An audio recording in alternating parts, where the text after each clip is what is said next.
What's up, you guys? It's DZ. If you guys don't know me, I go by Comic Noob, and I'm going to be reading and discussing different stories and different issues of really popular comic books. Now, bear with me, I'm still just starting, so if you see anything technically wrong or you have any pointers on how to make YouTube channel better, make sure to give me a comment or, message me, do something to get me to know. I'm really bad at intros. So, yeah, let's get started on Batman, The Three Jokers. So we start the story off with a beaten up Bruce Wayne blazing through his parents' gravestone, and it looks like he's really hurt from something. When Alfred Pennyworth, Bruce Wayne's beloved butler, comes to his side, all Bruce can think of is his parents' gravestone. So you already know where this is going. Like, it's about his parents. Like, come on now. We get this overworked butler cleaning Bruce up, and we get this cool little scene where Batman just remembers all the times he got hurt and all his injuries, like getting his back broken by Bane, getting branded by the Riddler, getting cut by Catwoman, bitten by Killer Croc. But one thing is consistent about his scars is that a lot of them are from the Joker himself. He's been fighting with the Batman from the beginning, and all Bruce can hear when he thinks of the Joker is his ridiculous, crazy, sadistic laugh. I just like doing that. That's probably gonna happen a few times in the story. Anyway, but one thing that Bruce never really got over, and like the one scar that was never able to heal, is the scar that was left when his parents got killed. And we flash back real quick to actually see Joe Chill commit the act, and a crying and scared Bruce Wayne looks on as the killer runs away. Now, while all this is happening, we see the news come on with a very disturbing report about something that seems like the Joker would have done. Basically, he killed a whole bunch of crime family members by the name of Moxon, and they were connected to the killing of Thomas and Martha Wayne back in the day. So Batman looks at his cowl, ready to put it right back on as the criminal makes his first appearance in the story. Immediately, we switch to Barbara Gordon, Batgirl, and she's working out with some pedestrians on a treadmill. And while she's working out, there's another disturbing report about the Joker again. But this time it was him killing a comedian. And these things are happening at the same time, so it's just like, it just gets your mind running. And there's a specific thing that's happening where all of the Bat family that's specifically connected to the Joker are being made known of his doings. And what we get here is a flashback from Barbara Gordon, a quick little flashback about when the Joker shot her and paralyzed her for a time. That was Joker number 2, the comedian. However, the third Joker has a third plan in mind, and we have a third broadcast at around the same time too. Like, this is seconds from each other, right? And while the Red Hood is basically just smacking up all the Joker's minions left, right, and center, like he's looking for a lead on the Joker. Like, that's Red Hood's basic. If you don't know much about the Red Hood, he is Jason Todd. He used to be a Robin back in the day, but the Joker kidnapped him and tortured him, beat him to death. He came back to life because, comic book magic, but now he kind of has a craving for revenge for the Joker just for what he did. He's kind of like on the fences on Batman as well because he wasn't able to kill the Joker. Like, Batman doesn't kill, and Jason Todd just really wants him to avenge him, but I digress. We get the reporter talking about the Joker being at a third place, and that's Ace Chemical, but they don't know what he's doing there because it's kept under wraps. So we have 3 Jokers right now, right? We have the comedian, the criminal, and the clown, and it seems like all 3 have different connections toward the different members of the Bat family. The criminal being Bruce Wayne's main Joker, I guess. The comedian being Barbara Gordon's assailant and the reason why she was in a wheelchair for the longest, and the clown being the one that kidnapped Jason Todd and put him through so much trauma that he can barely sleep at night. And I mean, even knowing the Joker in general, the thought of there being 3 of them is just a lot. It's just like, that's a chaotic city. Batman's gonna have to kill at least one of them, We pick back up at Ace Chemical, and all the policemen, including Commissioner Gordon, are on the scene trying to figure out what's going on.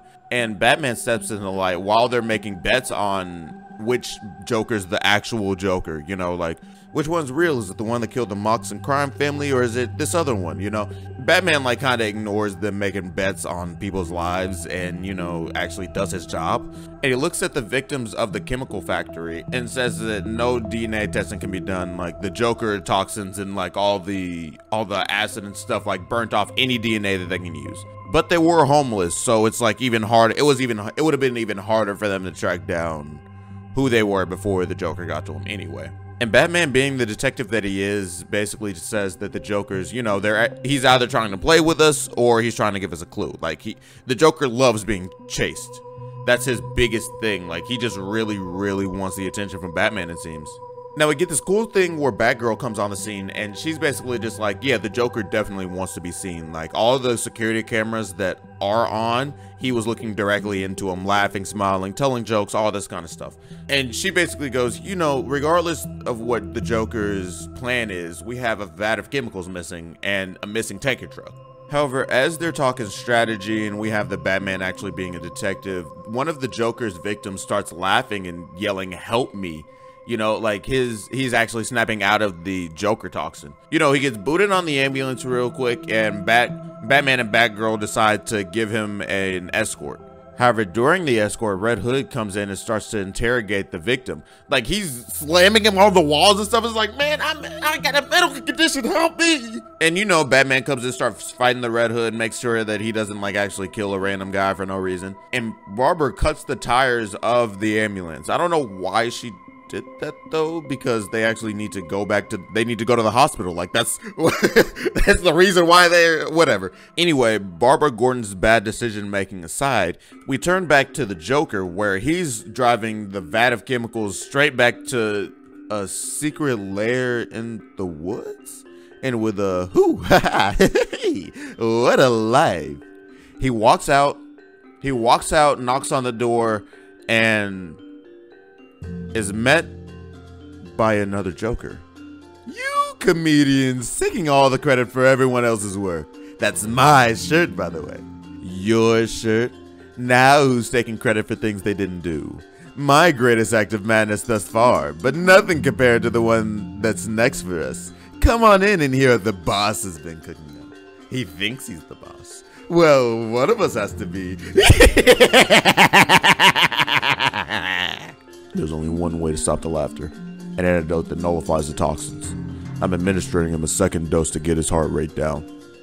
I'm sorry this happened. Now, while Batman is helping out the victim, we have Batgirl who's giving Red Hood an earful. Because, like, what the hell was he thinking? Like, that's a victim. He didn't do anything to you. Like, he's not even a criminal.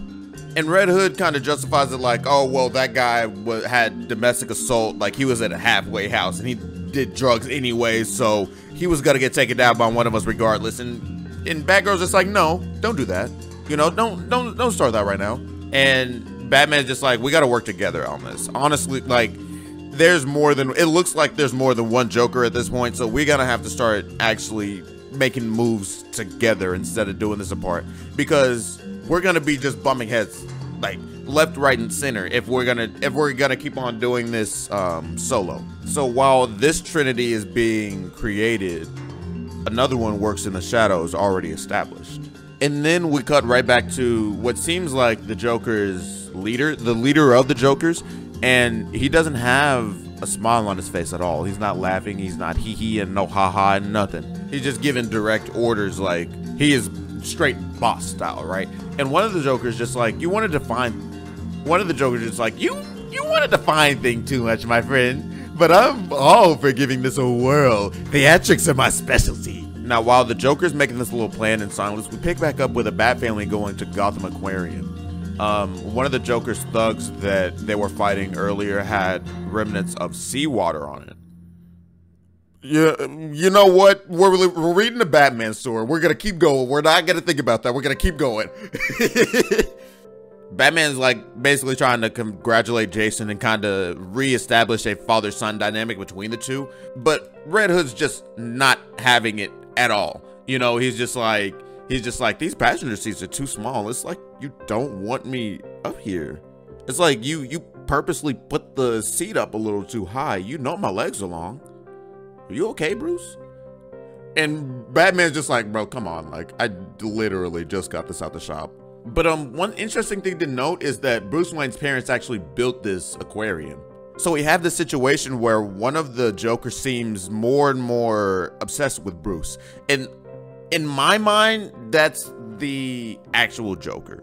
Like, because ever since the beginning, the Joker seems to be obsessed with specifically foiling Batman and like doing stuff to get under the Batman's skin, like just that kind of stuff. So we get the situation where Batman's just like, no, these three Jokers are the only ones in control. They've been Jokerized, but for some reason they can handle it. Because all the other people that's been Jokerized, all the other people that's been subject to the fear toxin and all that's, not the fear toxin, excuse me, but the Joker chemicals, they've all went crazy, right? Like, they don't have any semblance of humanity besides their laughter and like pain. And it's to the point where the Joker can even Jokerize whole sharks. So we get this cool little scene where the fish in the aquarium are all Jokerized. They all have the makeup and they're all just smiling. It's incredibly off-putting. But we get an enemy by the name of Gaggy. I have no idea who this is. I've never heard of him. Again, comic noob. If you guys know who Gaggy is and like what affiliations he really has, let me know. Don't hesitate to teach me some new stuff. But this character Gaggy has some henchmen that attack the Bat family, and you know, they're just making quick work out of them. But while they're attacking, the Gaggy's minions have been shooting at the water tank, at the aquarium tanks. So Red Hood's just like, you know what, you guys have already cracked this a lot. Let me just hurry up and put the final nail in the coffin and deal with the whole problem by itself. So he shoots the tank and the shark comes and kills Gaggy. Now, I guess kind of anticlimactic, but who the hell is Gaggy? Who cares? Come on now. So Red Hood's basically just like, okay, we did it, right? Like, all those chemicals are going down the drain. That tank is destroyed. There's nothing else. And Batman's just like, no, the fish tank wasn't large enough to hold the entirety of the stolen chemicals. Right you are, Batman. And speaking of fish, why did Batman and Robin quit going fishing together? Robin kept eating all the worms. Or should that be the other way around, boy wonder number 2? Were the worms eating you after I put you in the ground? So we get this little scene where the Joker is basically just mentally berating the Red Hood. Like, he is trying to rip his helmet off. He's just like, I'm trying to kill you again. I'm trying to see your fear again. Like, where is it? And Barbara Gordon and Batman just start swinging on him. As they rightfully should. Like, you better protect Red Hood. You better protect Jason. He already got PTSD at the ass. Like, please help him. Right? So after they're done, after they make short work of the Joker, Batgirl looks over him and is just like, that's him, right? That's the Joker, right? Batman? The laugh, the look, the smiling fish. You're not answering my question. You know the Joker better than any of us. He's changed his appearance over the years. His MO is as straight as a river, but that's him, right? Damn it, I had him. The chemicals clouded my senses. That's all. That's everything. For a second, I would have crushed him by myself. Like, I just needed one extra second. Does it really matter, Jason? It matters to me.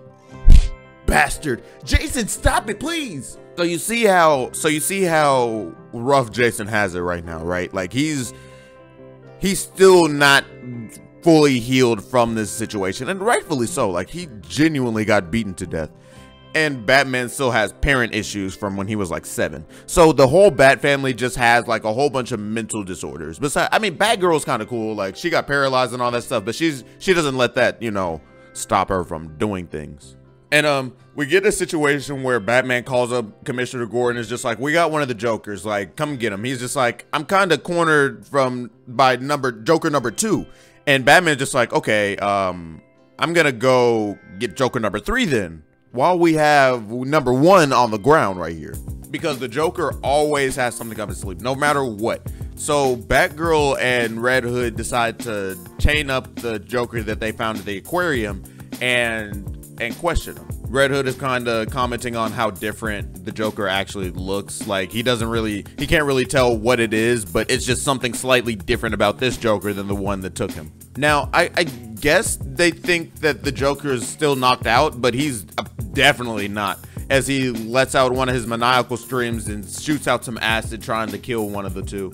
And he's just like, those are classics, right? I am the one true and only Joker, and I can prove it. And he goes back into attacking the Red Hood again. He's just like, have you ever wondered why he uses my former moniker? Who in the right mind would take the identity of their killer, am I right? And you know, Jason's kind of ignoring it, like, I did this for me, like, this was something that I wanted to do so I can work through this trauma, but I'm gonna break the cycle. Because you're right. He's just like, you know, I'm gonna break the cycle. I'm tired of thinking about this. I'm tired of having to deal with the Joker. I'm tired of all of it. And he pulls out his gun, the Glock 9 on him, aims it straight at the Joker.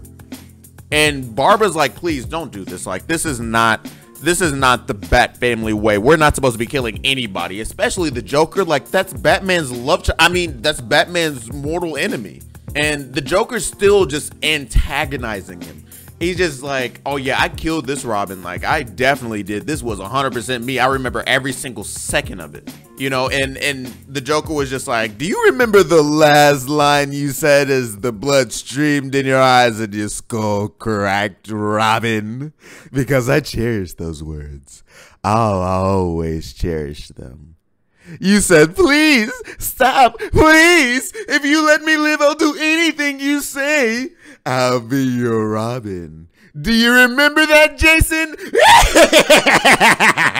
So we get a situation where Batgirl's hurrying, trying to stop Jason from killing the Joker, but her Batarang misses her mark.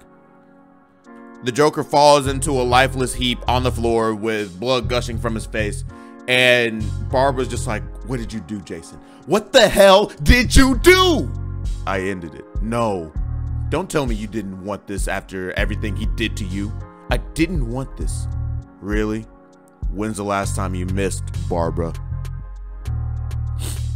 Screw you, Jason. And she just storms off, right? Because she knows it's true. She wanted this to happen because, like, Joker messed up her life. Like, he real life messed up her life. And I bet it's like a low-key sense of catharsis that happens when someone like that gets killed. Even if it's quote-unquote out of your control. Even if you quote-unquote don't want it to happen. Like, that still carries some emotional resonance, especially with the Batgirl. Then we have Jason Todd looking down at the dead Joker and is just like, I really hope that's the right one.